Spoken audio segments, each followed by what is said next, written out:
Welcome to Saturday's mate. A bit of a special episode, this one. We're calling this one the Jet.The Nick Stream. We're twinned up with the guys from our Phoenix City podcast. So it's a big welcome to Patrick from the aforementioned podcast. G'day, Pat. How you going, mate? Hello, how you doing? Joining you from across the Tasman. Hopefully part of some sort of trans-Tasman bubble soon. But thanks for inviting me on, and good to be chatting to you. Yeah, no, good to speak to you after such a long time, because you've obviously been over in England for ages, and things have been up and down the last couple of seasons for both clubs. But is the lockdowns all over and done with over in New Zealand, or easing? So we're basically just normal life, but border restrictions now. So it's pretty normal, which is actually really nice, going back to some sort of normality. I flew back from London very quickly, so it was quite nice to be able to see my own city again, despite having been here for two months. But I think it's the same way for you. You're starting to ease a little bit in lockdowns, aren't you? Yeah. It looks like we might be getting crowds back in the next couple of weeks. So, fingers crossed that's going to mean good things for the ALeague. But whether anyone's going to actually broadcast it is going to be another thing where you can't really get it about at the moment. But the main reason we're here is to speak to former New Zealand Wellington Phoenix, New Zealand Knights, and current Jets keeper Glen Moss. Mossy, thanks for joining us, mate. Really appreciate your time today. My pleasure, boys. What a great idea. Yeah, we thought Pat and I are well known to each other, and we have done one of these collaborations before. Well, it'd be about 4 or 5 seasons ago now, Pat. Yeah. We thought it'd be good to join forces and actually do this together, considering you've spent a great deal of time at both clubs, and and it looks like this might be your last one, Mossy. So we'll get into that. But how to kick things off, I suppose, how have you found trying to keep fit and trying to keep occupied during all this COVID-19 stuff? And now that there's finally light at the end of the tunnel, how are things changing over the next couple of weeks to get ready for the season to get back underway? Yeah, what an amazing time and in history, I guess. Firstly, keeping occupied hasn't been a problem with two young children, that's for sure. Yep. Keeping fit, on the other hand, has been more of a...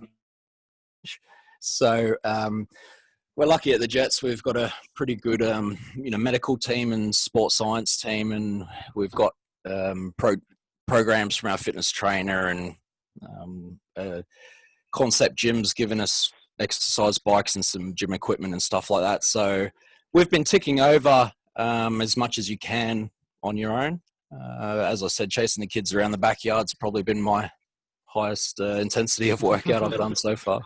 How have you found communication with both the club and the PFA about what's happening during this period and how we're going to come out of it? Well, look, there's probably been limited information, but in their defense, there's not too much to say, guys. In terms of the team and the squad and medical staff have been fantastic, staying in touch with the players, as has Laurie McKenna and Joel Griffiths at the club. And the Players Union obviously working hard behind the scenes to push things along. But unfortunately, it's, I guess, out of the club's hands and the players' hands, and it's come down to the Federation and the broadcaster to basically strike a deal and get it back up and running. The players have agreed to what I think is a massive pay cut to complete this season and do the right thing. The government's now, allowed games to begin, and it's funny because you drive past NPL clubs and there's young kids training and senior teams training, and we're not allowed to because we're essentially waiting for the politics to settle itself out and let us return to training. Yeah, that's a bit of a it's an interesting situation. But we'll go back to the beginning, Mossy. Whereabouts did you grow up, and where did you start playing your football? Yeah, so I was born in New Zealand, and in the late '80s, mum and dad, probably with a lot of other Kiwis, moved to the Gold Coast. Gold Coast was booming at the time. All the high-rises were going up, and Dad was in the hotel industry. So growing up on the Gold Coast was an awesome childhood.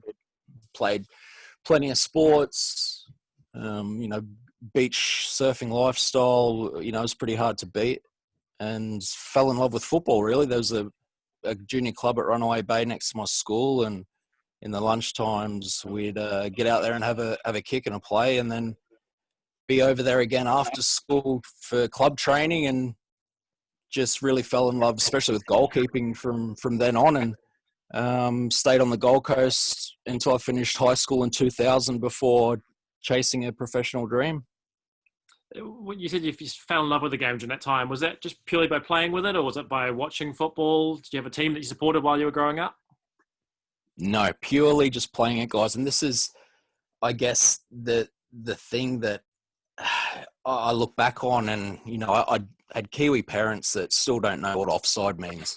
So I know that feeling, Mossy. Absolutely, there was absolutely zero pressure to have a career in the game at all. It was just, look, if you love the game, we'll sign you up year after year.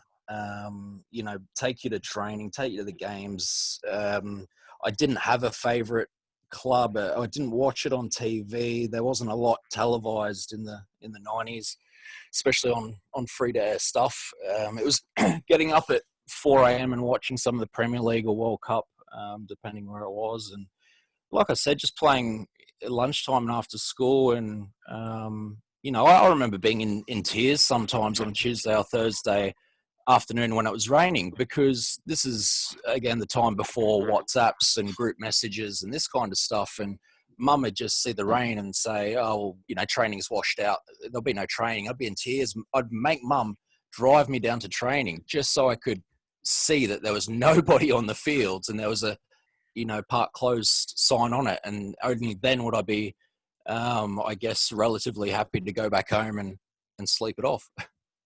Well, it's certainly interesting, Mossy, that Gold Coast and New Zealand's not really known for, obviously rugby union dominates everything over there. And Gold Coast has had so many professional teams, but it really seems that the local leagues it seems to be a really strong culture around the local sports. But why is Gold Coast as an area struggled for? I mean, I think there's the AFL team struggles to get people. They've had obviously Gold Coast United have come and gone. They've had a rugby league team there twice, I think. And what is it about the Gold Coast that a professional team really struggles to make a foothold in the area?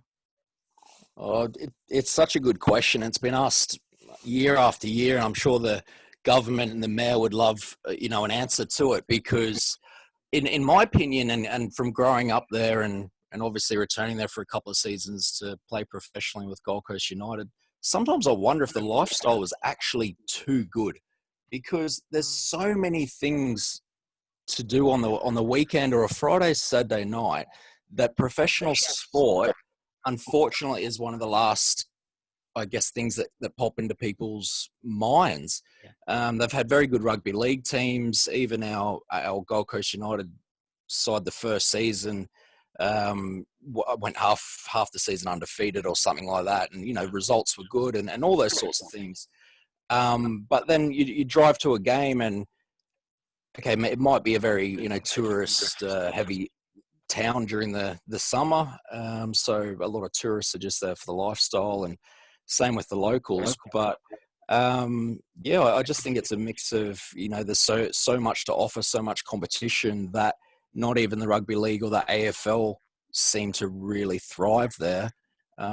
So that's the only thing I can come up with, boys. Yeah, it's a strange one.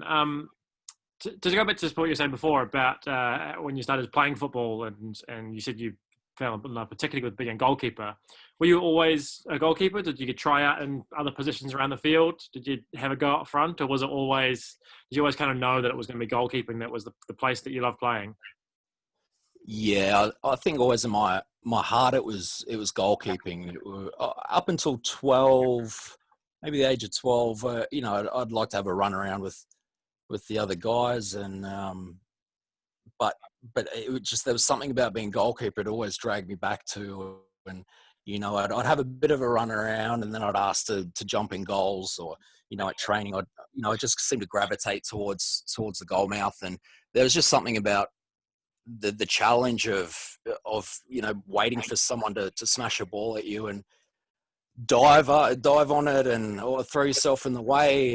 Just something really appealed to me, and I think the fact that it doesn't and didn't back then, it doesn't appeal to a lot of kids at that age, purely from a fear factor, or just worried about taking the blame for goals and things like that. That there wasn't much competition, and if anything, I remember my coaches were glad to have me in there, and that's basically where I got my first shot at representative teams, because they needed goalkeepers. There was one good goalkeeper in my first year of age group representatives. I think it was under 16s, and I was selected as the second goalkeeper, and I wasn't great. Firstly, I was I had no, I guess, personalised goalkeeping training up until a point of 16 or 17, and it was just going off that love for the position, and maybe a bit of natural talent, throwing myself around and preferring to be on the ground more than on my feet. So I just fell into the position and kept at it until then. So you signed for Sydney Olympic in 2002, and you ended up making 3 appearances in the NSL over the 2 seasons. How did the move to Sydney Olympic come about, and how much more patience does a goalkeeper require when you're young and not the first choice to be given a chance, unlike an outfield player? It seems when a goalkeeper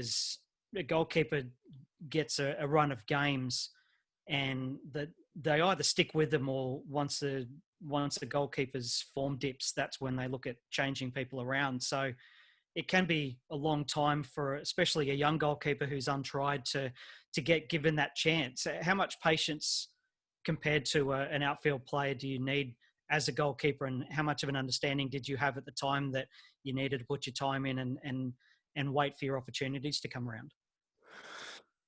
Yeah, good question. Look, firstly, I think goalkeeping is a position, is a sport, in itself, really a sport inside a sport, because it's unlike anything else really in terms of the skills and certainly mindset, like you're speaking about, to be successful at it. And I guess I solely played for the love of the game up until, like I said, 16 or 17, with still no real burning desire to, go to Manchester United and have dreams like that. I was just really enjoying it at the time. And my final year of high school, I was at Palm Beach Currumbin Sports Excellence Program on the Gold Coast there, and I was fortunate enough, the head of football, Sam Wiseman, had actually typed up a CV for me, along with, I think, one of the other guys, and had sent it off to the NSL clubs at the time in Sydney. And I wasn't even aware of it, because, again, it was something that I just wasn't pushing and chasing. I was just happy with what I was doing. And he came to me one day and said, look, I've sent off your CV. I think you've got a lot of talent and a lot of promise, and we've actually got a reply from Parramatta Power and Sydney Olympic, and they want you to go down and trial. And this is midway through grade 12. So it was kind of a difficult time, more than anything, to convince mum and dad to just pack up and leave midway through my final year of high school. So luckily, Dad and I won that argument over mum. And next minute I know, I've kind of got a backpack and I'm going down to Sydney and trialling out at these 2, probably the biggest clubs at the time. Parramatta Power were a new club, and it was Laurie McKinnon, I think, actually at the time was heading it up. Maybe it was a long time ago now, and I had a little trial there, and also then I was shooting off across the other side of Sydney to trial with Sydney Olympic as well, and it just happened to be that Sydney Olympic were the first one to offer me a contract, and it was a 2-year youth team contract, and next minute I'm ringing mum and dad and saying, well, yeah, I'm not coming back to finish year 12 because they've given me this opportunity, and they said they'll put me up with a nice Greek family and look after me. And then I spent, I think it was 4 or 5 seasons there altogether, and I learned so much under Clint Bolton, who was the number 1 goalkeeper in the country at the time, and Jim Fraser, the goalkeeping coach. Frank Arrock was overseeing the academy kids, and it was just such a really, really nice feeling at that club. And in terms of being patient and waiting your chance, I think Clint Bolton missed one game in his whole career. So there was definitely no chance of getting any game time ahead of him. And I think that was half the reason, looking back now, that the head coaches at Sydney Olympic, Branko Kalina, Gary Phillips, Lee Sterry, those guys were comfortable with me being a young number two at 17, 18, 19, because Clint Bolton was a guy you could rely on, and through form and injuries. So it was a great learning experience. Also learned to be patient. I learned a lot off Clint, and I'm really glad, looking back now, I had that development phase, because then any time through my career, whether it was through form or injury, that I was out of the position or on the bench or in the stands, it certainly helped me, and I could recall back on those times. And look, I've been third choice, second choice, first choice, through my career. And my advice to young keepers is always be prepared to handle all three of those positions, because it's the nature of the goalkeeping life cycle that you will start as a young goalkeeper on the bench, or even a number three in the bench. Then you'll get onto the bench, and then you have to wait to number one. And then you'll slowly drop back down, whether it's through form or injury. You'll drop to number two, and then possibly number three. And, that's something that I was also really happy and enjoyed doing in my final year with the Jets, was supporting Luis Italiano as a second choice. And I could, offer any advice and guidance and just support to him, because I thought that was the best thing to do for the club, and also for Lewis, who I've known for so long. To jump back to those early days, kind of around the start of the A-League, you signed for the New Zealand Knights, which was eventually an ill-fated club. But I think you were there for one season and made, was it 8 or 9 starts? Obviously as a backup keeper as well. What was it like being in a new setup in a new professional league, having played and been around the NSL through that transition into a new era of professional football? And what was it like being at that club up in Auckland that didn't get the best results, should we put it that way? Well, I think that's probably the most difficult part of my career, to be honest, Patrick, because like you said, I think I played 3 or 4 games for Sydney Olympic, and I just got a taste of it. I'd been a professional now for a couple of years, and I started feeling that real desire and hunger to become a number one and make a career in the game. And then all of a sudden, the league just finishes and wraps up, and there's no more NSL, and it's kind of like, oh, are you kidding me? Like, I've now I know what I want to do, and I'm set up in a really nice spot here to pursue my dreams. And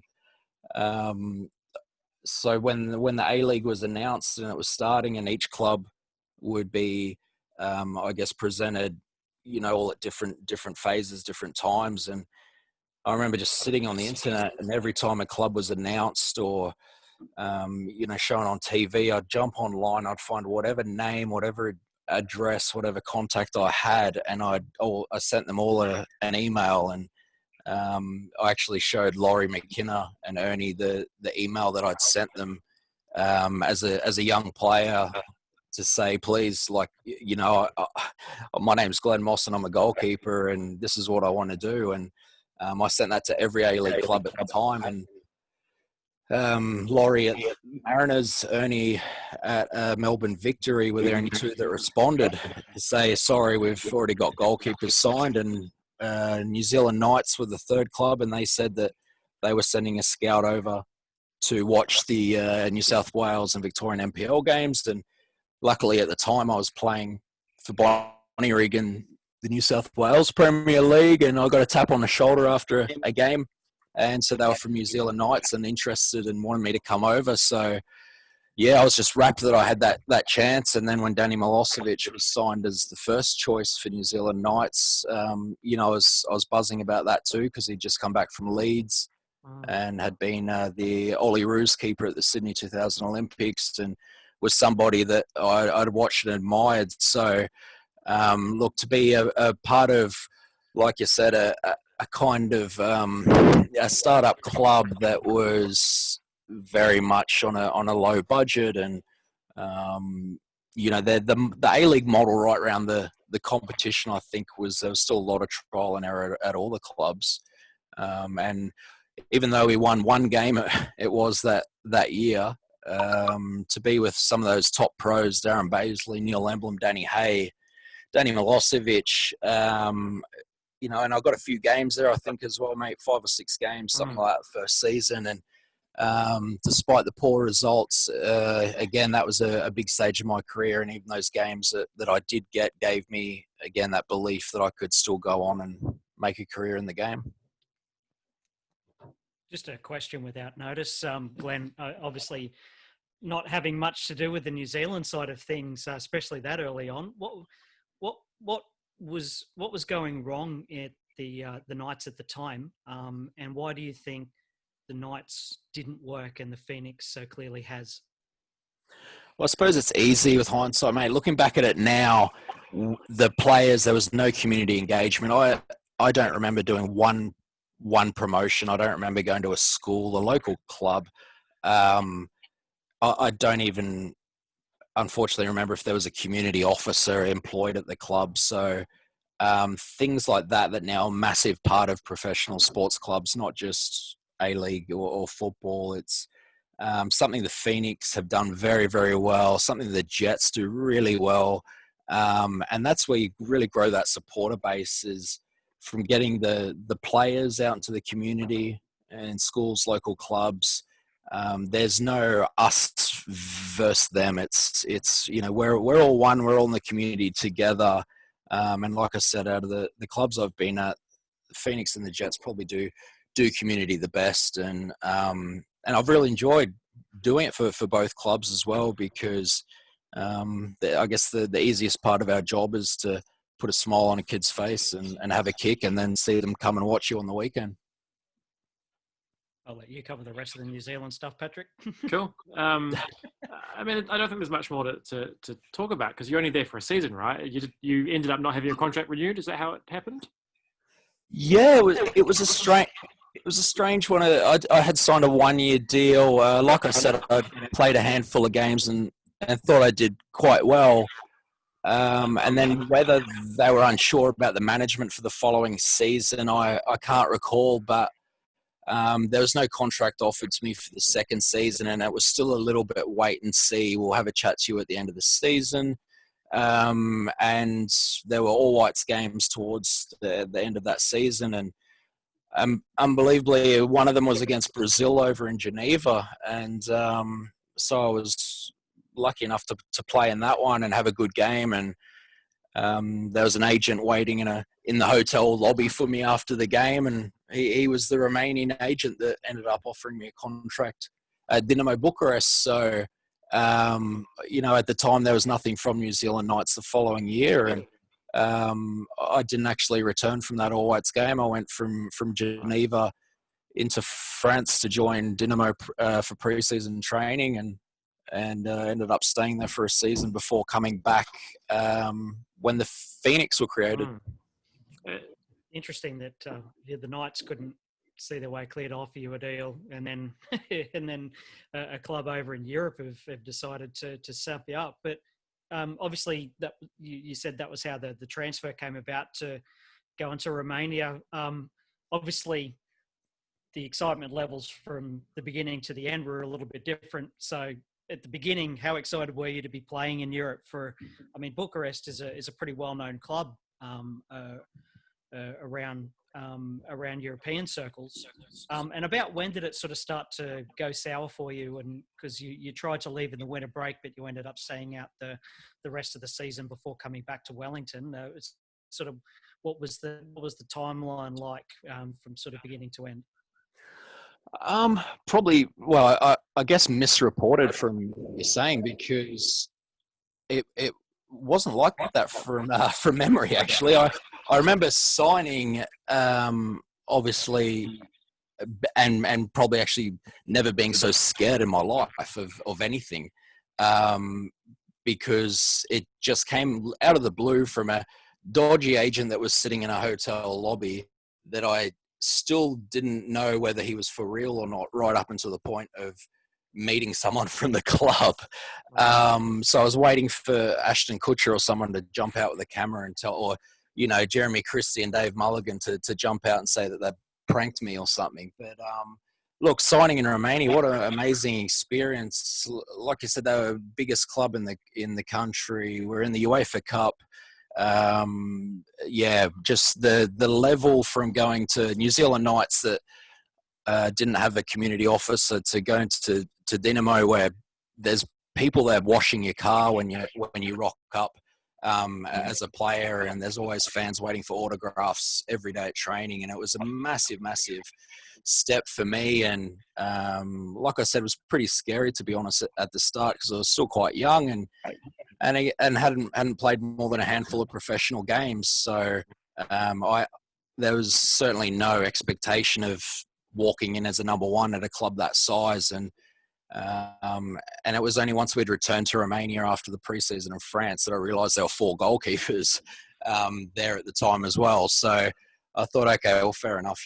That's why these clubs are so big, because there's 4, if not 5 guys in every position. And I got the odd game here and there, cup games, things like that. And I'd actually intended to either stay there or continue on elsewhere in Europe, because there was some interest in Scotland as well. Yep.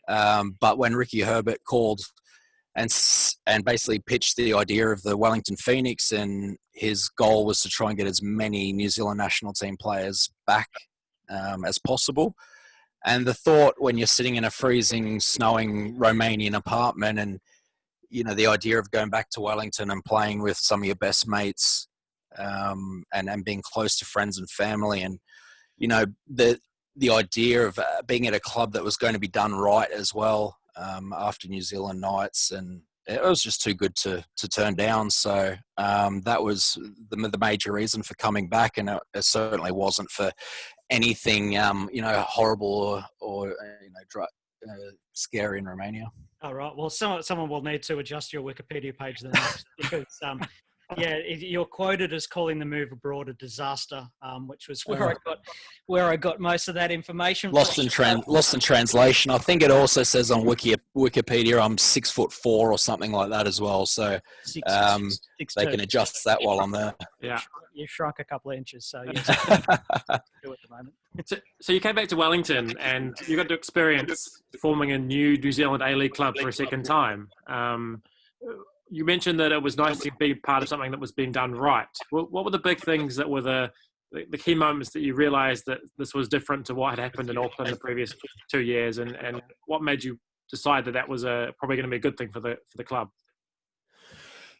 Well, firstly, it would have been when the moment I arrived and Terry Serapisos took myself, Mick Ferrante and Vinny Lear out for dinner on Courtney Place. So that was the first time, 3 or 4 beers in, that I thought, gee, this place is going to be done right, because the passion that Terry had as an owner, the passion he had as a football person, the connections he had in Wellington at the time, the ideas were just, you could tell the way he believed in it, and he spoke so passionately about it, that I thought, well, this already is a step in the right direction, since I'd never even met the owner of New Zealand Knights and didn't even know who it was at the time. So when the club owner picks you up and takes you to dinner, and I think he did that for most players, and you ask any of the boys that were there, and none of them have a bad word to say about Terry. If anything, we probably feel a little bit guilty, because I think we sent him bankrupt in the end.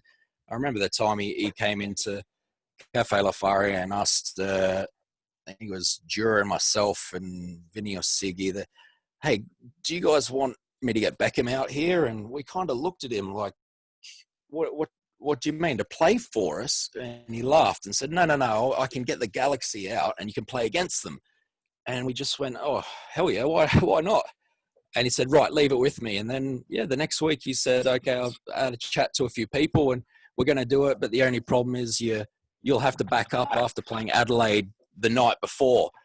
And we said, look, I don't think any of the boys will complain about having to back up. And the game itself was amazing. The after party was even better. And, it's a memory I'll keep forever. Yeah, what was that night like? Because if my memory serves me correctly, that was the biggest crowd we'd had for football, certainly in Wellington, if not the country. And I think it's only been passed by the Newcastle playoffs a couple of years later. And it was pre-Bahrain as well, so it was one of the first times that we really packed it out. What was that night? What was the feeling in that stadium of someone who had grown up when football, being not football parents, being on the outskirts, to have that kind of game, that kind of crowd in little old New Zealand, rugby mad New Zealand? Yeah, it was awesome, mate. Like you're saying, it was probably one of the first big football games in the country, and the whole week leading up to it, that LA Galaxy had come out, and we were trying to focus obviously on Adelaide in the ALeague for the game the night before, but Ricky and the players, we were just getting questions about Beckham, and it was Beckham watch, and all the media were stalking him outside of the Copthorne down at Oriental Parade, and the boys were trying not to talk about it during the week, and I think even Adelaide had flown over a couple of days before the game, and you just wouldn't have even known they were there. But that game, the event, like I said, the media attention it got, I think it did wonders for the game, wonders for the Phoenix. Beckham, what an absolute champion he was on and off the field. He was just so warm and open. He came into our dressing room after the game because of course all the boys wanted to know right through the week is, can we get some stuff signed? Mum and dad want this, and my wife wants him to kiss our baby on the head and all this kind of stuff. And the management at the time was like, look, concentrate on the game. We'll do what we can do. And he was so good. He came in. I think he was probably still in his kit or a warm down kit or something, and just came into our dressing room with I guess an assistant, and he just chatted with us. The guys would bring jerseys over. He'd sign it. He'd walk around taking photos with everybody. Even when they tried to usher him out and off to the next event, he was in no rush. He was just so accommodating, and he was like that for the after party as well, whether Terry had slipped him a bit of extra party money to stay or not, I don't know, but he was, I think, one of the last people to leave. It was awesome. So the whole event, I mean, people still talk about it, years later. Does my memory serve me correctly that he took a penalty in that game? Were you in goal for that pen? Yes, he did take a penalty. No, I think Pasty was playing because I'd played the night before against Adelaide. Gotcha. Yeah. And I think that's how Ricky juggled the squad. Was he did play a lot of the reserve guys in the Galaxy game the next night. So yeah, he scored. I remember he had a couple of a free kick at the crossbar as well. And but it was just any time he got on the ball, it was a round of applause and cheering, and it was just a really awesome kind of really.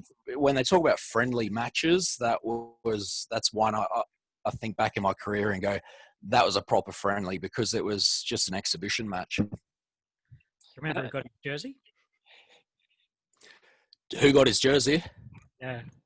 I imagine there would have been no shortage of people going up to him asking to swap. Well, nobody did because Ross Aloisi had already asked him and grabbed it off him. I think they did a promotion the day before or a couple of days before. They did some media promotion, and Ross came into training that day and said, "Don't even bother asking for his jersey, boys, because I've just had a chat to him at the captain's press conference, and I've already got it." So nobody even got a chance.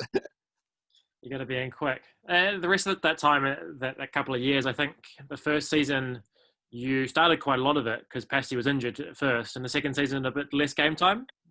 How was that in kind of being heavily involved and then not as involved for a second season? Yeah, it was pretty much like that, mate. I'd signed as number 2.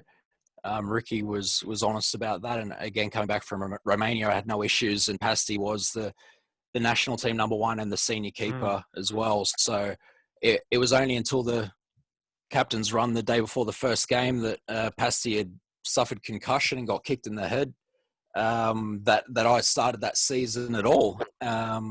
So I think, he missed maybe 2 or 3 games with the concussion. And I'd expected, to be honest, Pasti to come back in. And Ricky had a chat to me during the week and said, look, you've been playing well the first couple of games. I'll keep you in there, and you'll stay there as long as you keep playing well.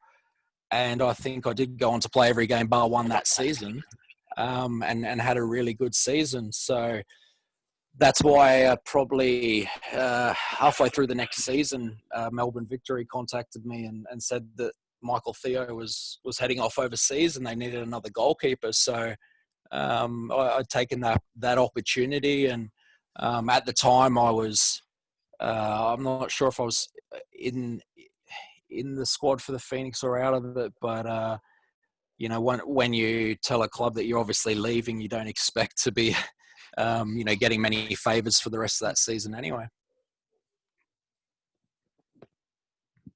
Let's talk about Melbourne Victory. You signed for them, and I think you signed for them just after the Confeds Cup. Is that right?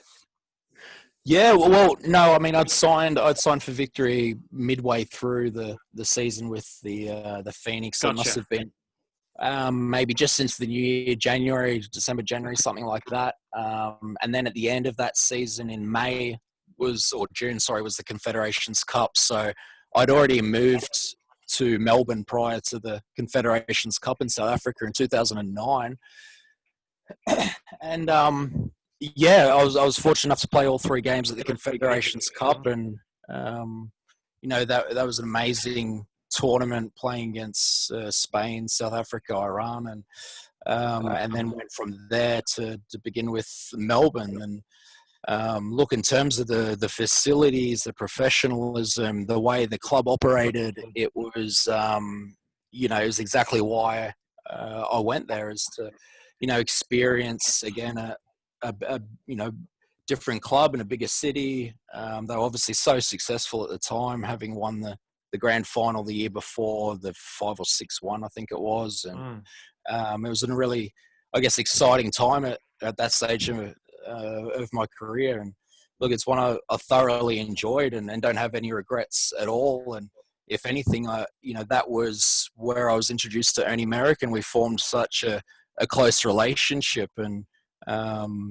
people, I guess, think just because I only stayed there 1 season and left and didn't play much that there was, nothing good about it. But, I played with Ernie at two clubs after that. And, if I hadn't have had that time with him at Victory, I don't think we would have had that relationship. And, he's, I guess, one of the closest, relationships I've had with a manager through my career.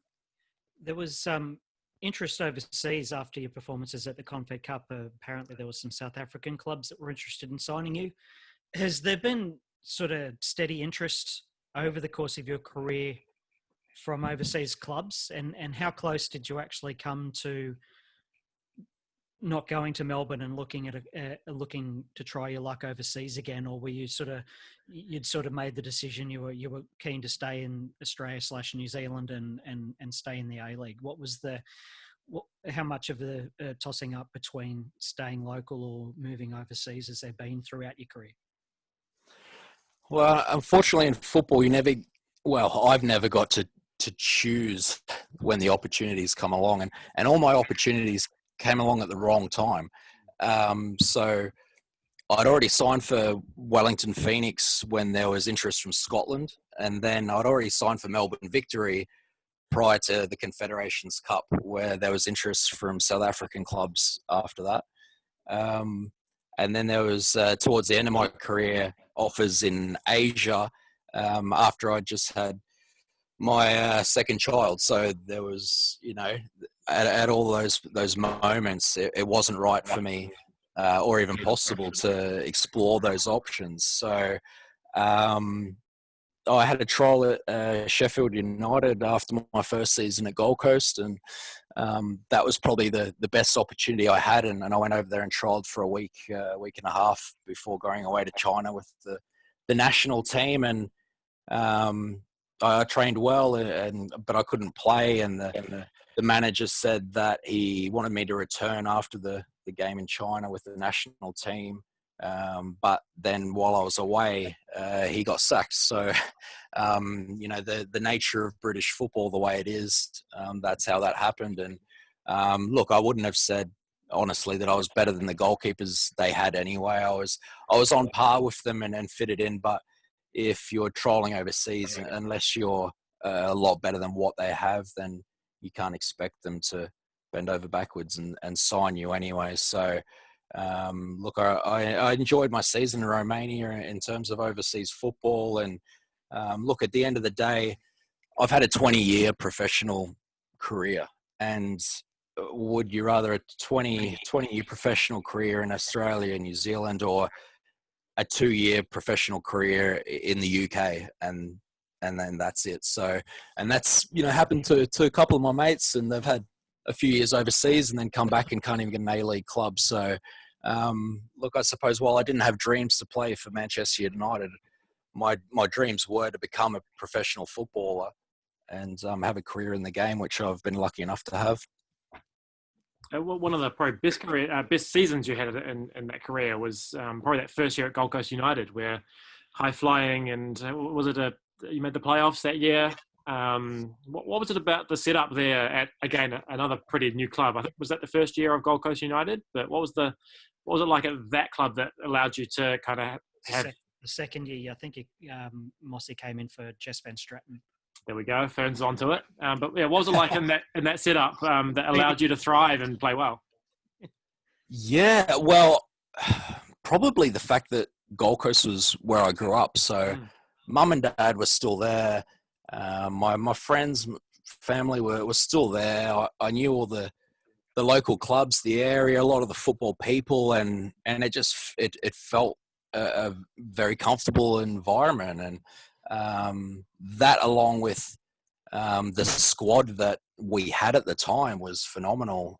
Jason Kalina, Smeltzy, Bruce Jitte, Dino Djulbic, Adama Traore. It was a loaded squad, and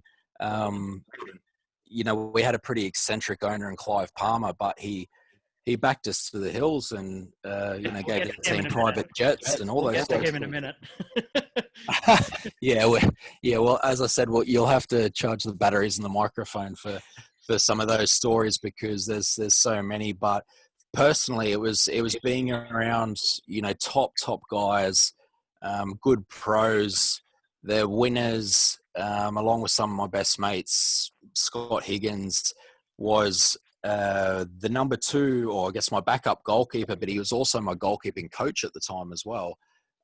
So that was a really unique relationship, and one that worked really well. And look, we just had a team there that could be so successful, and we did lose the knockout semi to the Central Coast, who went on to, I think, lose in penalties to Brisbane Roar in the final. Ah, yes, memories. So obviously during this time, like we mentioned, you had all this circus going on around Clive Palmer. Well, how much contact did you have with? It sounds like you did have a bit of contact with Clive.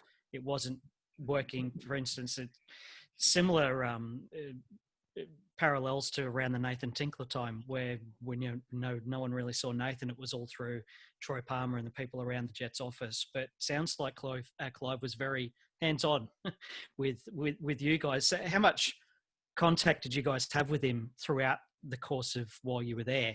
And he did spend a lot of money, and they did everything right at the club, getting a strong team and putting all the money behind it. But it seemed most of the destabilisation that took place was firmly centred around Clive and his battles with FFA, the Stadium, Queensland government, tea ladies, whoever he could pick a fight with. So that seemed to have been the main impetus for the club actually folding after you've been there for 2 seasons. So what's sort of the timeline there? How much positivity was there when you came in, and then what was it like as it headed towards the inevitable end, as it were?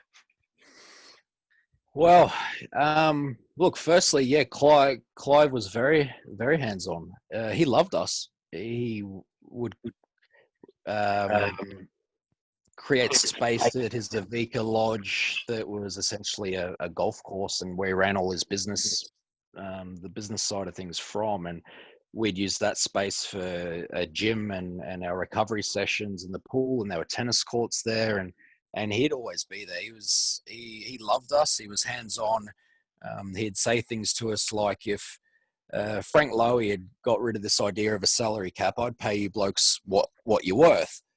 And, that was, I guess, his passion, or his initial passion anyway. And I think, Clive was, I guess, a little bit misunderstood as well, because we're talking about a very successful businessman that is being restricted in how he can run a business. And that's not something that he'd ever experienced before. So when he wanted to run his business in a certain way and was being told he couldn't, then he's not the type that would just put his hand up and say, okay, no worries. Well, here's the check. I'll just do what you want. No, he believed in freedom of speech and would believe in making our competition a better league. And he had all the very best intentions. But unfortunately, it turned out to be a bit of a personal battle, I think, with Frank Lowy at the time. And in the end, his license, I believe, was taken off him. It wasn't handed back or anything like that. But it was a bit of a shame, because, as crazy as it sounds, we need, and especially looking at the league now, we need people like that with pockets that full to help us, because at the moment our game is financially struggling severely. So instead of going to war with these very successful, financially strong people, we should be doing business with them and help, getting their help. And Clive wanted to build a stadium, a purpose-built private football stadium for us on the Gold Coast. Like I said, the travel, flying around in private jets, all those kind of things showed his intentions. And unfortunately, it didn't end that way. And again, you talk about other owners at the time struggling financially, going missing and hiding, not being front and center, then you certainly couldn't say that about Clive. The impression I'm getting from you is that he might have actually been a really successful owner in the current A-League, in terms of the independent A-League and the clubs having a bit more say. It almost seems like he would thrive under this environment and be able to drag the A-League out. Would you agree with that? Well, obviously, being in the players' bubble, there's a lot that we don't know about. All I can tell you is that when owners or chairmen, come in and address players, or how much time they spend with them, whether it's Terry Serapisos taking every new player out to dinner and a beer when they sign, or Clive Palmer wanting to, allocate one of his own private jets for his football team that make him absolutely $0 each year and just cost him millions, but they're still willing to go out and do things like that, then all I can say is their intentions are in the right place. When it gets to a board table or a meeting room at the higher level, obviously I've got no idea what goes on behind the scenes. Yeah. But as a player, when you have an owner saying to you, we want to pay you more, we want bigger crowds, we want better things, we want private facilities, but I can't do it, for whatever reason, whether it's the federation or the government, then that just leaves you scratching your head, really. So you had a really good 2010-2011 season. That first season you were there. Unfortunately, the second season you did really well up until getting injured. You spent, I think, half a season on the injury table. How was that something you had to deal with previously? How difficult is it for goalkeepers, especially with taking, if you have a short-term injury, it's something you can bounce back from pretty quickly. But you were missing for half a season there, and you've been performing really well as the number one. How difficult is that whole long-term injury recovery, and how had you actually had to deal with that before? Well, being injured on the Gold Coast for Christmas and New Year in a surface paradise apartment, 19 floors up, looking out over the ocean, isn't probably the worst place to do a rehab. But I understand the question. So it was actually 12 months. I'd snapped my adductor muscle clean off the bone, taking a pretty standard goal kick at a game against Adelaide, 7 or 8 rounds into the season, and it had just come completely off the bone and gone. And I needed to get it reattached, and it was 12 months until I could kick a ball again. So, and then while that was happening, it wasn't just the champagne bottles over New Year's on the Gold Coast, but then that's when the Gold Coast collapsed and the license was taken off them that season as well. So trying to find myself a club while I'm midway through a pretty serious injury wasn't an ideal situation. And look, I was just fortunate at the time that the Phoenix were going through keeper struggles at the time. Pasty was injured, and they'd gone through a couple of goalkeepers. I think Tony Warner was heading back to the UK. Reece Crowther was heading over to Australia, and Pasty was coming back from injury. So to get a call from Ricky and ask how my injury was at the time, I thought it was just Ricky being the standard nice guy he was. But then at the end of it, when he said, "Do you think you'll be right to come and play for us next season?" I kind of sat a little bit higher on my crutches and went, "Yeah, I'll be fine. Just don't ask for a medical test, in the next 3 months. But I'll sign on the dotted line." And I signed a 3-year contract, and I feel that was probably the best 3 seasons or maybe 2 seasons once Pasty had retired of my career. I think that first year you were back at the Phoenix was Ricky's last year in charge of the club. Is that correct? Yes, correct. So my first season, Pasty was number one, and Ricky was still there. And towards the end of the season, results were poor, and Ricky had been stood down, and Greeny had taken over. Yep. Was it at that time just on his own for the rest of the season? Yeah. Before Ernie obviously came in the following year. So was it? It's been talked about a lot about the Ricky way of things and the reasons why it fell apart. I don't want to go into too much detail with you, but was there a difference in the way that you felt Ricky was coaching compared to a few seasons earlier when things were a bit different at the club, or was it just that the ALeague had become more technical and faster, and Ricky's tactics weren't quite up to that new football anymore? Yeah, it's hard to recall at the time, mate. I don't think, it was a case of Ricky or the Phoenix being left behind.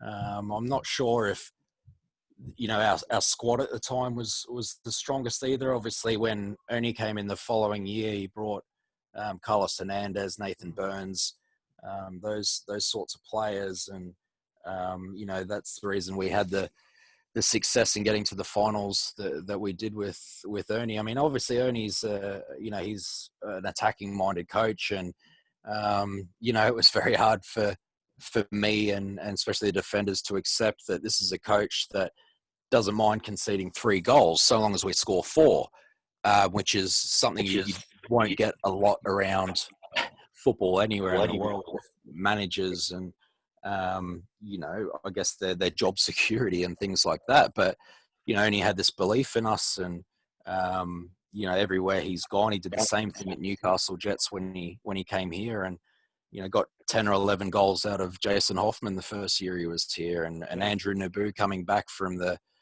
jungles of Borneo and these sorts of guys. So, look, it was just a fresh face. Ricky had probably been there a long time as well. It was hard for me to say because I had left and come back. But, of course, the boys really kind of resonated with Ernie when he came in, and that was why we had the success we did. Let's talk about that 2014-15 season, and I promise Furns will move on to the Jets after this. But that Is season, he still there? Yeah, I'm still here. that season, Nathan Burns came in, and I think it's one of the most successful seasons the Phoenix have had in the history. I think it is. What was it like playing for a team back in Wellington at a club you've been with a bunch of friends, where you were flying high? I think we led the league at one point that season. What was that time at the club like? We were leading the league into January. Asian Cup happened, didn't it? Asian Cup came along, yeah, and obviously the league stopped for 4 or 5 weeks while the Asian Cup was on in Australia, and then the league resumed in February, and Burnsy couldn't score a goal, and no one else, I think, at the time had expected that they might have to chip in, because at that stage it was just give the ball to Burnsy, the guy's on fire, and he'll score.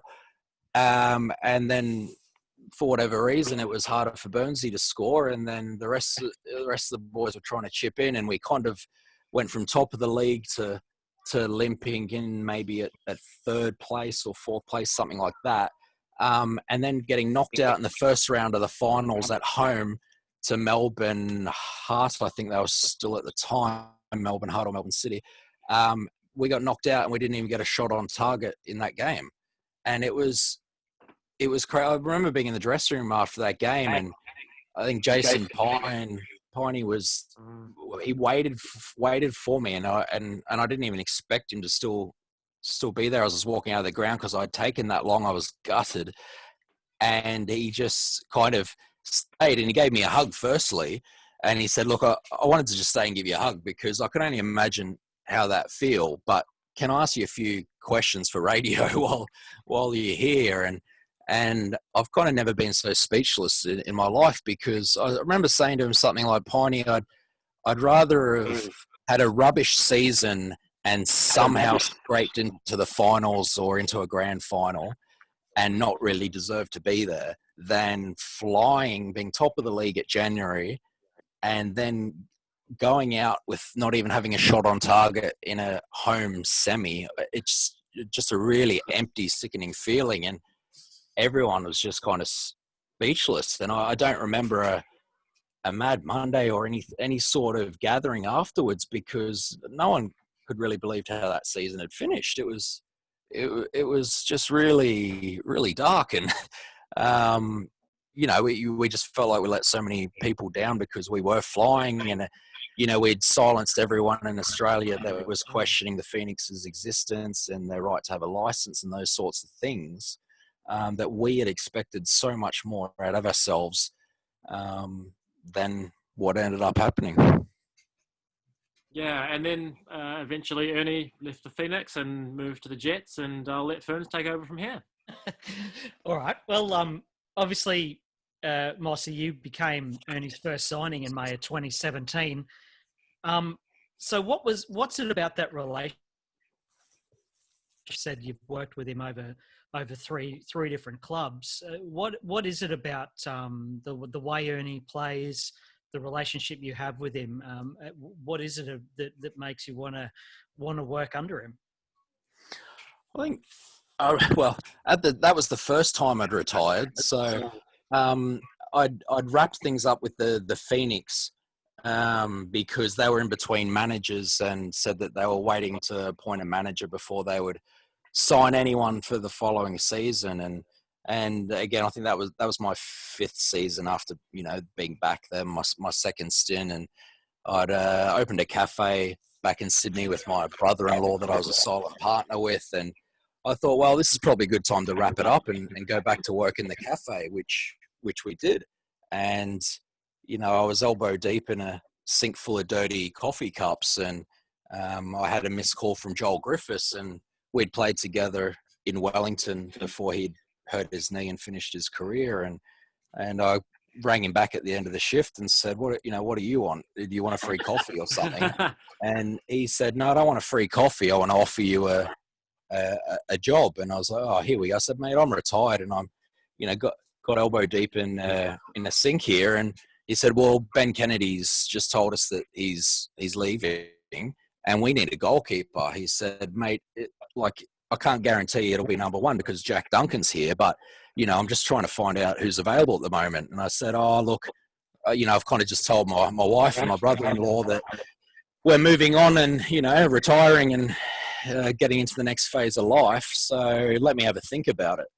And then the next call I got was from Ernie Merrick saying, "Look, if it helps at all, I'm going to come in as well and be the manager. I'd love you to come." So that along with only a 2-hour drive from Sydney to Newcastle really sealed it for me, because I knew what Ernie would bring to the squad, the club, the brand of football, how he would manage the players. And I guess in terms of your question on what works for Ernie, it's the fact that he is certainly a manager that puts the person first and the player second. And I think the way the world is at the moment, it's something that's I guess rare. That we have to remember that we're all humans, we're all people, and if you're just going to treat somebody by a job title or a jersey number and those sorts of things, we're going to have big problems. So the fact that he had always treated me personally and my teammates in Wellington as people first, and if our kids were sick or things like that, he'd always give us the time off, and just the way he came in, freshened things up, and then released the shackles on the boys. And like I said, he threw Hoffy up front or out wide, and brought in Andrew Naboo. We obviously all knew what type of player Dimmy was, and just said, "Go for it, boys. I don't mind if you concede 3, so long as you score 4." And it really resonated with that group of players. The Kevin Keegan method of games. But I mean, the Jets have been struggling for years, so it had to have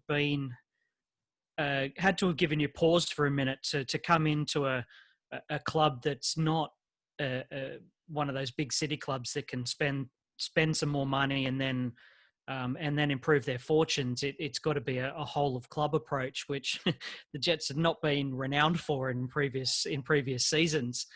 So that had to have given you a little bit of make you a little bit cautious.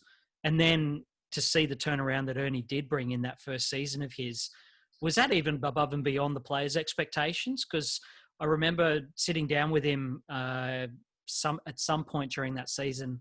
I think it might have been very early on, where we sort of said, how do you think this season's going to turn out? And he was very bullish, as he always was. Even when we weren't performing that well, he was still very positive about the team. But it was very sticks in my memory that he was, well, the players, they want to make finals and they want to go all the way through, and I think we've got the players to do that. Was that the mentality around the team, and how much of that was the driving force behind such a fantastic, like, it's one of the best seasons we've had, apart from the season we actually won it, of course?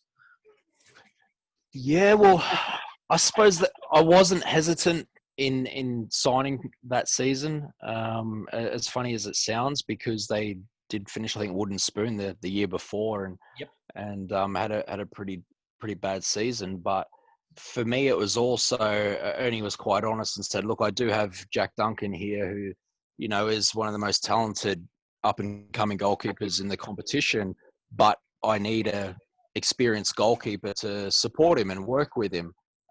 So I signed as the number 2, as the backup keeper, and I think having that purpose for me was one of the best things that's happened to me, because it's where I've discovered my love for coaching as well. So to come in there and support Jack, an ambitious, talented young goalkeeper, and then to join in with the group of top pros that we had at the time, under a manager that just gave the boys so much freedom to play.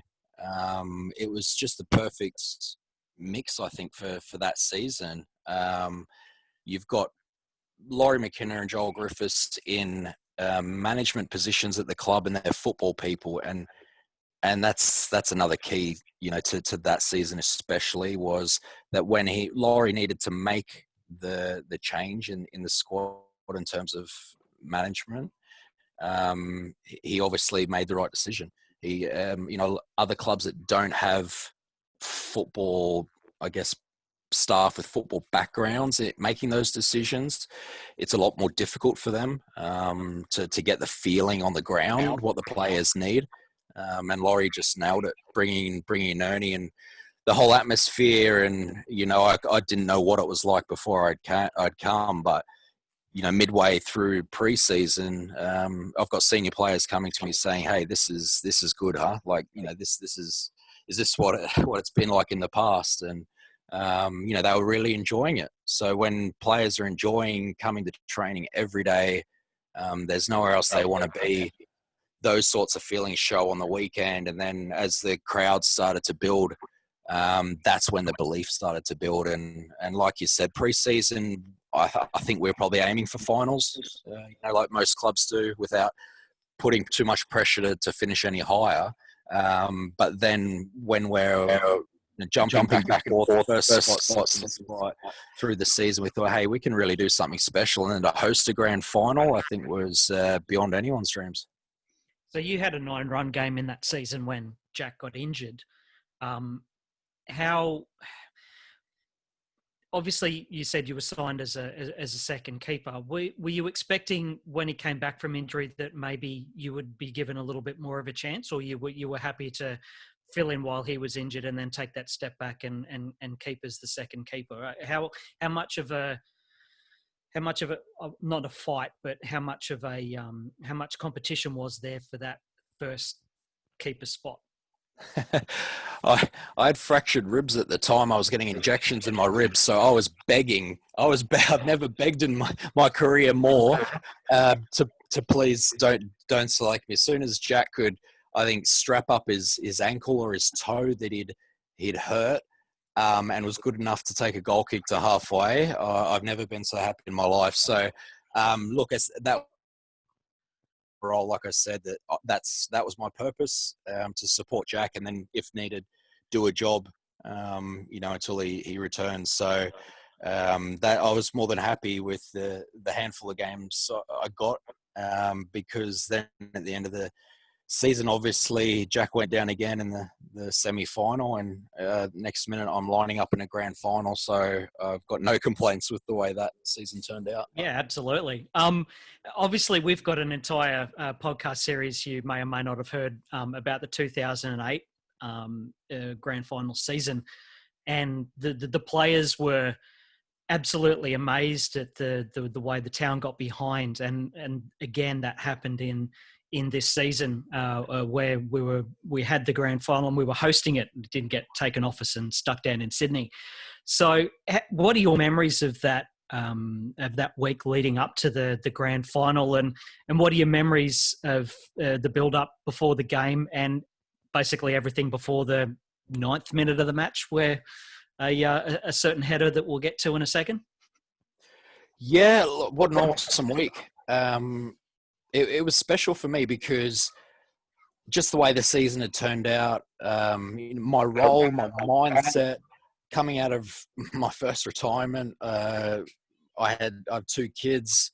My wife's family were all a 2-hour drive away. So to have everyone there at that stage of my life, have the kids come to the family day training session before the grand final, it was really, really special, and you could really feel how much it meant to the people of Newcastle. And like I said, I hadn't been in the city long, in the town long, and to have supporters telling me that they'd been there since day one and gone through all the rough years, all the good years, and just stuck with this team, this club through the change of ownerships, through everything. It was just such a great time to be in the city, and it's just such a shame that we couldn't have pulled it off. And look, for whatever reason, in the 9th minute happened, and that's just how it worked. But I mean, even not forgetting Riley's freakish goal the game before with the scorpion kick to actually get us in the final. I mean, you can't write stuff like that. Yeah, absolutely. Were there, just going back to the day leading up to the match, what did that look like? I know there are some stories around the 2008 grand final where players had a team meeting and they spoke about what it meant to be playing in a grand final. Some of the local players talked about what it meant to the town and meant to the team. Any sort of similar things take place in the lead up to this grand final? Any interesting stories before kickoff? No, and knowing Ernie, it was very much just keep it as is. The reason we'd got to the final in the first place was because we were doing things that were working. So I actually think, if anything, we were protected a little bit, which was good to know and good to feel at the time. I think even the powers that be wanted us to drive from our homes on match day out to the university and get on the team bus and then take the bus into the stadium, just so Foxtel could get a shot of us getting off the bus together or something like that. And luckily enough for us, between Ernie and Laurie and Joel, they squashed things like that, and we rocked up in our cars to a grand final, just like any other game. And it was, besides the open family day at the final training session, which was actually really nice because, as I said, the boys got to have their kids on the field, and their partners and their families come down and join in with the supporters to say thank you, not just the supporters, but our families that have supported us through the season and stuck by us as well was really nice. So while there wasn't any, I feel any need for massive motivational talks and things like that, it was more of a case of let's just enjoy it and not put any pressure on ourselves, because we hadn't done from pre-season that season, and it got us to a final. Yep, absolutely.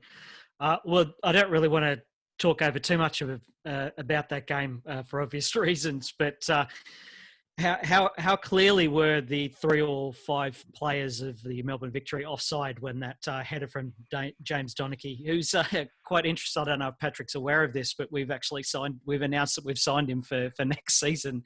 So that's an interesting bit of banter that's going to take place when he walks in the changing rooms for the first time. But that's some of Laurie McKinnon best work. Yeah, absolutely. But could you see it was a clear offside from where you were before Barbarouses got to the ball and put it away?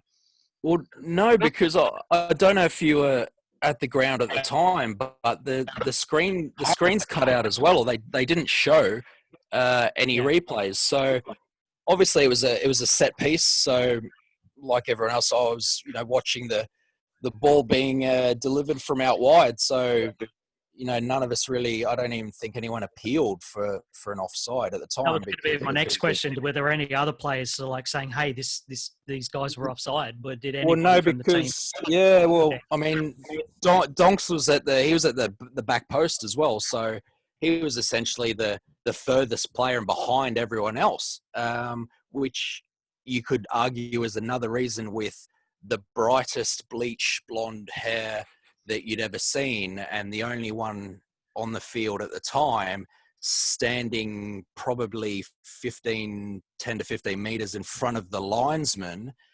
It was a strange one for it not to be picked up at the time by the officials. But, that's, I guess, an argument for another day, and how that they would appear to be reliant on video technology because it's available. But then when the video technology isn't working, then who do we rely on from then? Because at the time, even the referees were saying, "Oh, just wait," and then he kept, holding his ear. So we were presuming that it was being checked, but they don't show it on the big screen. Otherwise, there would be riots.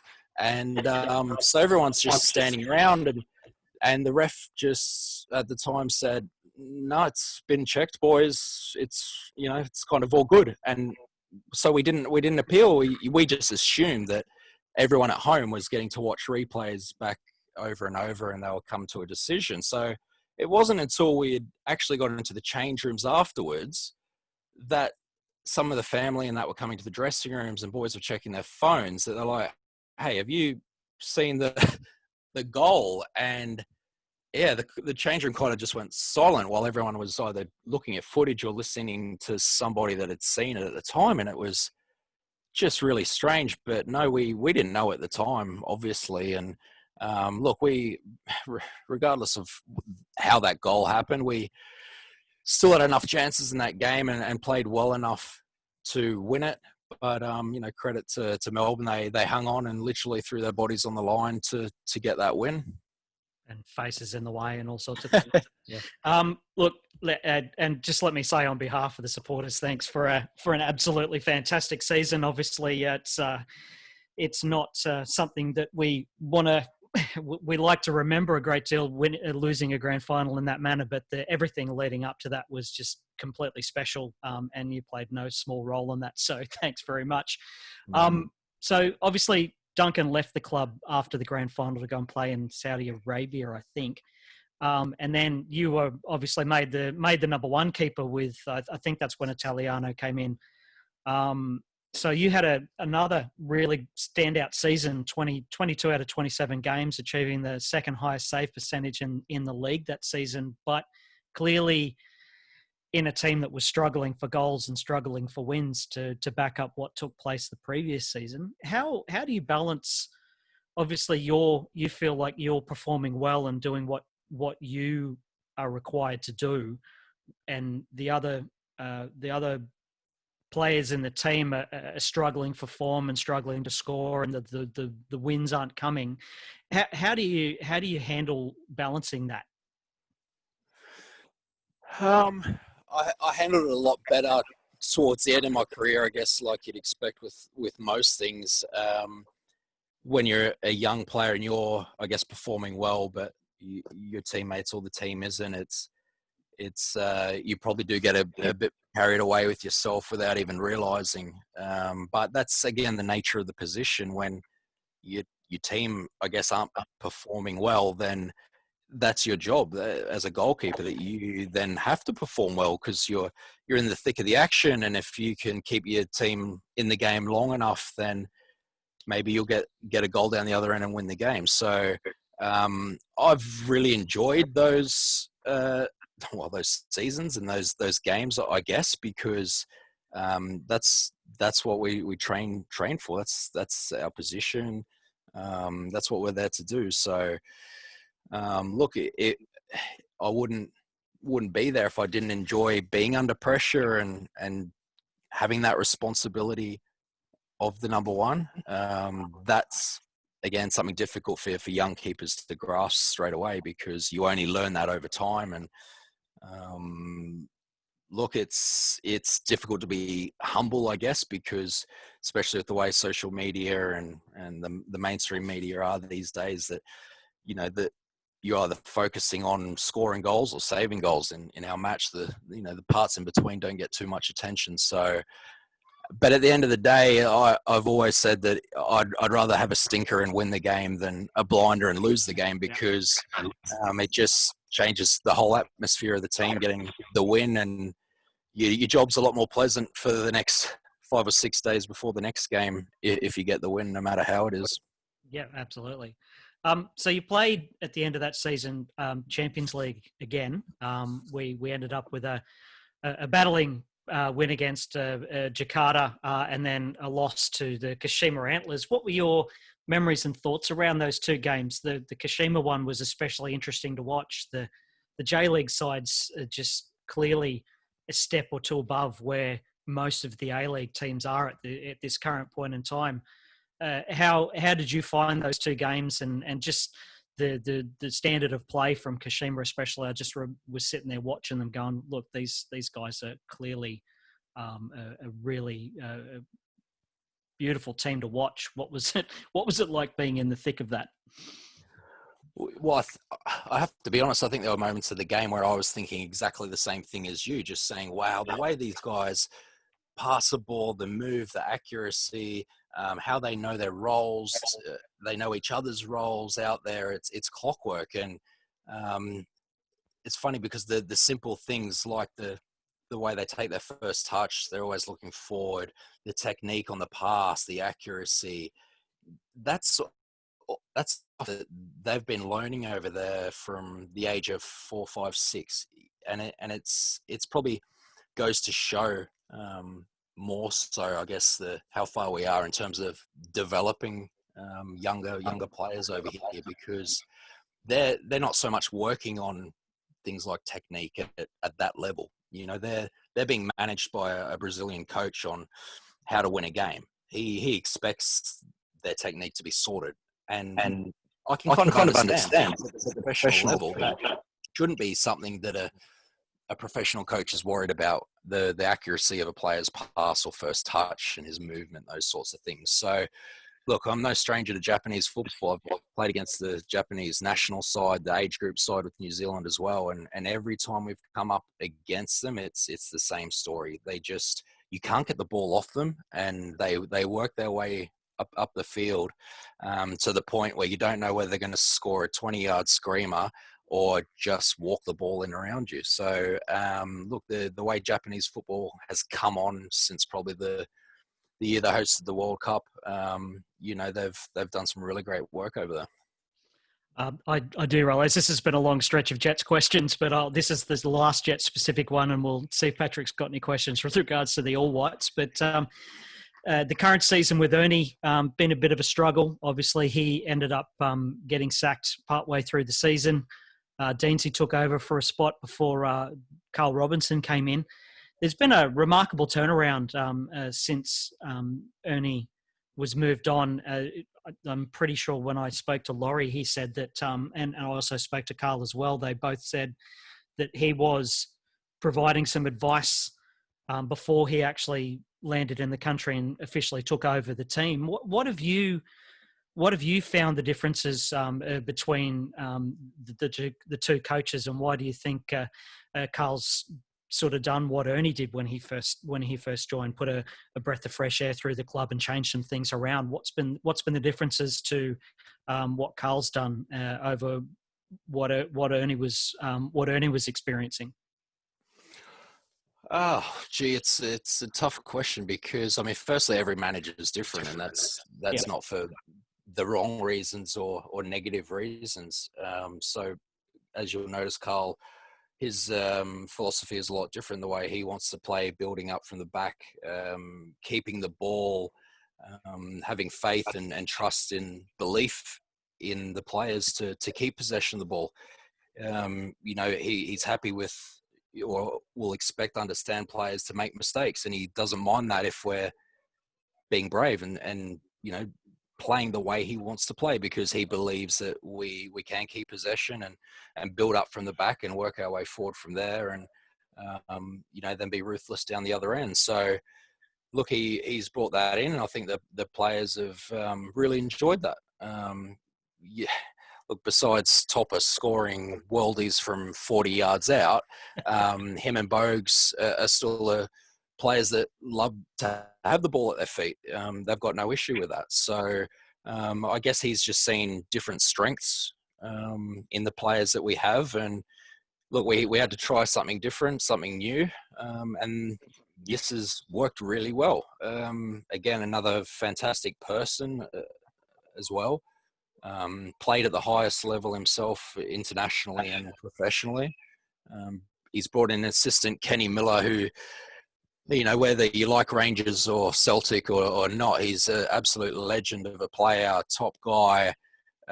You know, will be the last man out in the training field, working with the boys, finishing, shooting, and not just the starting players, but the scholarship players. It doesn't matter who you are, how big you are.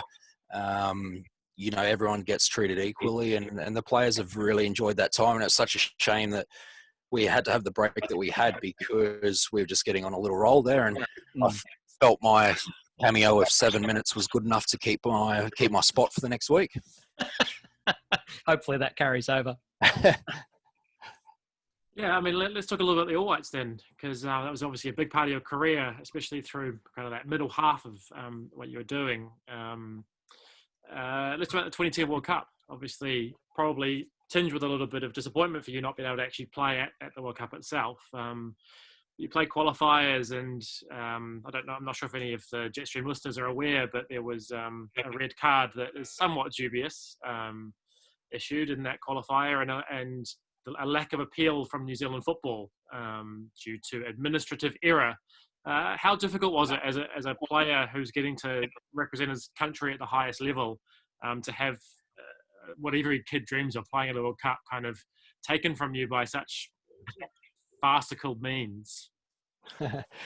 Wow, what a great question to finish up, guys. And it's not just because I've got two kids banging the door down, wanting to go out and have a kick. But answer it quickly. Again, it's no, it's I was only joking. It's a it is a good one because, again, looking back at it now, I don't feel like I've missed out on anything. And as strange as that sounds, if you're a part of our group in 2010 that went to the World Cup and you were in that FIFA bubble that we like to call it, where you're just treated like rock stars from the minute you leave your front door in New Zealand to the minute you return.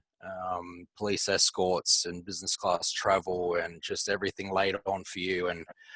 And then you've got the performances and results at the World Cup, going undefeated, which was crazy enough, and having the Italian media writing headlines that it was going to be a national day of mourning in Italy because, a Puma rep, a school teacher and a banker from New Zealand held Italy to a 1-1 draw, and that, they were actually lucky to get that penalty and a draw in the first place. So that was an amazing experience, and it was I think a couple of months there, about 2 months in total, the tour. And we had so many things going on around the group as well, and Ben Sigmund's young boy Cam had just been born prematurely, and Siggy decided to join the group late, but still come, and just that brotherhood, that bond that we had that we had, and a lot of us were, we come up through the age groups together as well. So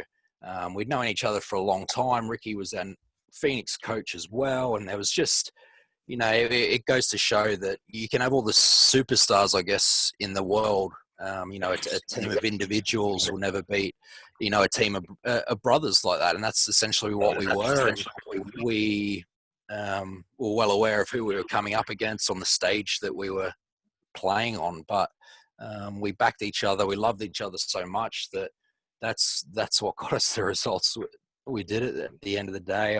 I don't even remember how half the games, went, or the style formation, how we played. It just, it's not part of the memories that we took away. It was the time we spent together, the accommodation, the decisions that, every other team stayed in a hotel for the World Cup. And I think it was such a long tour to be in a hotel. As nice as they are, they can just get boring and dull. And we were lucky enough that we were staying on a golf course in a cul-de-sac of 5 or 6 houses that there are some families kind enough to vacate for us. And we moved into these houses that still had family portraits on the wall, the kids, dinner plates in the sink, and we just felt like we were at home, essentially living with 5 of the boys. And it just worked for us. And the whole issue around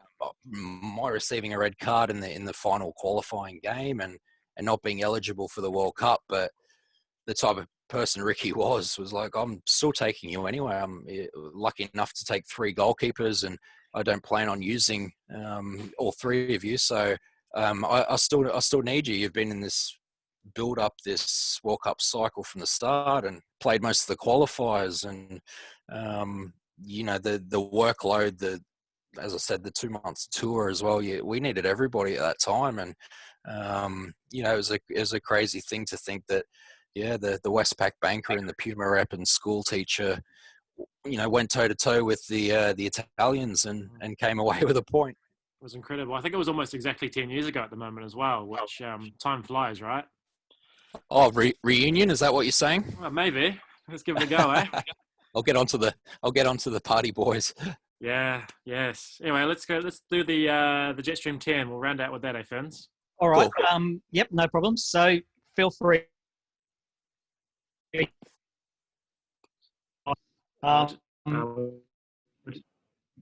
So when you come to the Jets, you have to get up in front of everybody and sing a song. So what was yours, Mossy, when you got up? And from all the people you've seen get up and sing a song, who had the best and worst renditions? Oh, lovely question. Mine would have been probably Chili Peppers Under the Bridge or Pearl Jam Better Man, something like that. I've done a few through my career at different clubs, so I can't remember exactly. But you know what? Surprisingly, and it's not going to do his record sales any good, but Joey Champness was one of the worst.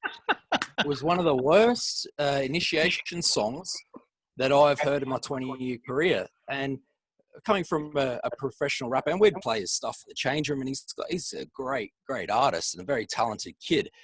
But it was funny, he just could barely spit a rhyme, as they say, in front of the boys. And I think because it's one of those where you're more nervous performing in front of your mates than 50,000 people. Yeah, fair enough. Did you want to alternate these, Patrick? Yeah, sure. Who has the best dress sense and who has the worst?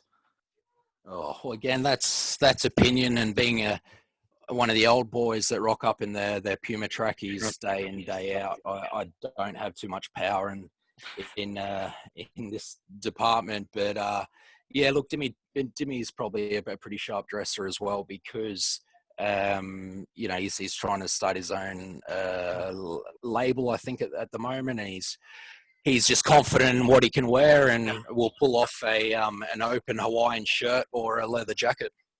Right. And the worst? Oh, for the worst over my time, probably Daniel Lins Cortez at Phoenix, because I'm sure he only owned one or two T-shirts, and he would just wear them even when it was freezing cold in Wellington. He'd just have this horrible stripy T-shirt on, and Javianas from Brazil. So I think just a lack of effort gives him that. Yep, fair call. Who had the best taste in music and who had the worst taste in music? Well, again, I'm a bit of a rocker, so any of the boys that are into live music got a vote from me. And worst music, some of the foreigners stuff is very, very hard to listen to, and especially when you don't understand the lyrics to some of the Spanish stuff, especially, is a tough one. Who drives the best car, and who drives a clanker? Well, Wellington, we all had clankers because it was Wellington, and Yep. there was no point spending money on a car to drive down Courtney Place. Dimmy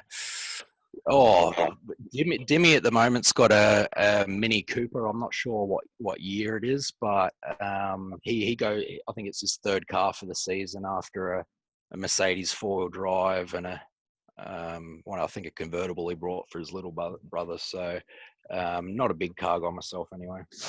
And no worries. Who spent the most time in front of the mirror? Easily Shane Smeltz. Yes. Easily Shane by a mile. It would be a whole procedure of moisturizing, grooming, blow drying. It was, if you're lucky enough to be rooming with Smeltzy, you're late for every meeting. Honestly, it's just, I just got to do this, I just got to do that. But yeah. I've known Smeltzy since we're in high school, so I can say that. Who's the best player that you played with?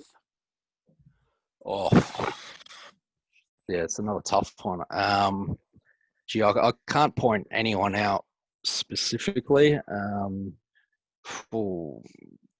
You could use Smeltzy again to make up for calling him out on his mirror time. Well, yeah, look, obviously Smeltzy's up there. Everyone knows Smeltzy, Yeah. but I mean, we nicknamed him the Seagull because he would just kind of do nothing for 89 minutes and then swoop and, you know, pick up a chip and, you know, make the headlines the next day. But yeah, I've been lucky enough. Costa Barbarous, Sosmako, Rojas, these young Kiwi guys that have exploded onto the scene. You know, I'll stick to the Kiwi guys. I think is the easiest answer. I like that. Best player you played against? Ooh, Ronaldinho, Kaká, Ronaldo, Adriano, Roberto Carlos, Fernando Torres, Beckham. Yeah, I've been lucky with the Kiwi sides to play against, some of the best players in the world at the time. Yeah, there's that Brazil game, right? Huge. Who do you hate? Yeah, that one game. Well, yeah, a lot. Who do you hate to face amongst the current A-League players? Who do you, when you know they're going to come up against on the weekend, who you really hope that they don't pop up in the box? There's no one that jumps to mind. I mean, I guess you look at each club season, and it's usually the guys in form that you do tend to watch out for without paying too much attention to, because if you worry too much about Castro, then Fornaroli will hurt you. If you worry too much about McLaren, then someone else will hurt you. It's just the way it goes at club football. But obviously Macca at Melbourne City's been on fire this season, and then Fornaroli, Castro, those guys that have been doing it year after year, are always danger players, I guess. Anyone stand out as the best or up there as the best jokester or prankster in the squads you played with? The pranksters it's a dying art form, actually. The next generation are too sensitive. So, I mean, when I was coming up, I'd finish training and there'd be no tires on my car, and you don't have a change room, and your jeans would just be missing, and you'd have to go to your car that's got no tires on it with no pants on at the same time, and that was all just laughed off by the manager as he drove out the gate as well. Unfortunately now, the times are a little bit different, and you've probably got to be a bit more sensitive in those areas. But in terms of banter, Jason Hoffman's right up there, and when he gets alongside Topper Stanley and Ben Kanarowski, it's you either love being in that row on the aeroplane, or you want to be as far away from it as possible. And I think this is the last one that we'll ask you today. And I think I know the answer from 5 years ago when I asked you the same question. But if you'd never become a footballer, what would you have done instead? Oh, you'll have to dig that answer out for me, because, again, going into retirement now, the answer could be a bit different. Obviously, I love the cafe work. I'm a fully qualified barista thanks to the kind sponsors I had at Mojo Coffee back in Wellington. Those guys were awesome. Put me and Jura through a qualified barista course in the off season, and that's how much we loved coffee. We wanted to learn. We're looking at investing in a franchise and those sorts of things. So anything around cafes, coffee, the social culture's amazing. And I can't wait till the world gets back up and running and wakes up and life returns as normal. Well, that's the thing, right? We can start going back to coffees, conversing, and watching football, and have the A-League back, hopefully. That's nice. Yeah. Hey, thank you so much for joining us, Mossy. It is super appreciated. And if we see you on the football field again, amazing. But if not, thank you very much for an outstanding career and a great 10 or so years of watching you play football. So I really appreciate it, guys. And you'll see me around the game in the future, that's for sure. Fantastic. Thanks very much for joining us, Mossy. And thanks, Patrick, for partnering up with this interview, mate. Really appreciate it. No worries. Let's do it again sometime, eh? Yeah, I think we might. Sounds good. I'm looking forward to the next Jets Phoenix players that you have online. I'll be looking forward to that. Yeah, we're looking forward to it too. Hey, thanks, guys. All the best. Okay, cheers, guys. Bye.